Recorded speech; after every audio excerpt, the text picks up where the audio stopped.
The Girl Who Spoke to Shadows. English Story Level 6. In the mountain village of Thornvale, shadows behaved oddly. They stretched too far at dusk, whispered faintly during storms, and sometimes disappeared entirely. The villagers avoided late evenings, believing the shadows were cursed. But 16-year-old Ilara, who had always felt different, sensed the shadows weren't dangerous, just lonely. She could hear them faintly since childhood, like murmurs carried on chilled air. One evening, while collecting herbs near the old shrine, Ilara noticed her shadow flickering independently, forming shapes her body didn't make. A soft voice rose from it, calling her by name. Startled but curious, she knelt beside it. The shadow introduced itself as Kale, a being from the Umbral Realm, a world where shadows lived as conscious entities. Kale explained that the boundary between their realms was breaking. Shadows were becoming unmoored, lost between light and darkness. Kale showed her a tear in the boundary, a jagged crack in the shrine's floor where darkness pooled like liquid. Through it, Ilara glimpsed a vast realm of shifting silhouettes, glassy mountains, and rivers of ink. Kale told her that the Shadow Crown, the artifact that maintained balance between realms, had shattered. Without it, both worlds would collapse, hers into eternal night,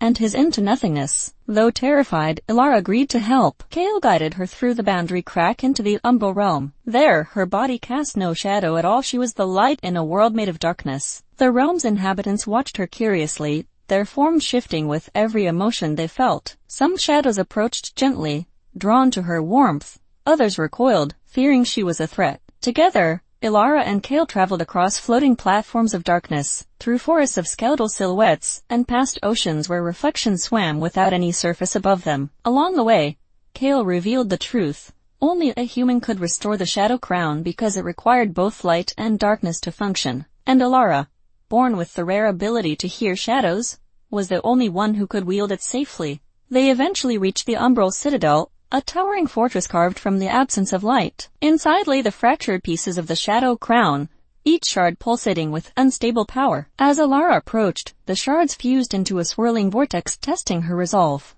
They sent visions of her deepest fears: losing her family, being rejected for her strange abilities, becoming consumed by darkness itself. Ilara steadied her breathing, acknowledging each fear instead of denying it. She realized that shadows were simply parts of oneself that needed understanding, not rejection. With this acceptance, she stepped into the vortex. The shards swarmed around her, responding to her balanced presence. Slowly, they reshaped themselves into a crown woven from both light and darkness. But the stability was short-lived. A monstrous shadow creature born from centuries of human fear emerged, trying to devour the crown. Kale fought it bravely but was quickly overwhelmed. Ilara placed the crown on her head, letting its power surge through her. She cast a beam of blended light and shadow, not to destroy the creature, but to calm it. The creature's jagged form softened, shrinking into a harmless wisp that drifted away peacefully. With the crown's restoration, the Umbral Realm brightened subtly, its shadows moving with renewed harmony. Kale bowed to her, grateful beyond words. He guided her back to Thornvale, where shadows returned to behaving normally, calm, present, and at peace.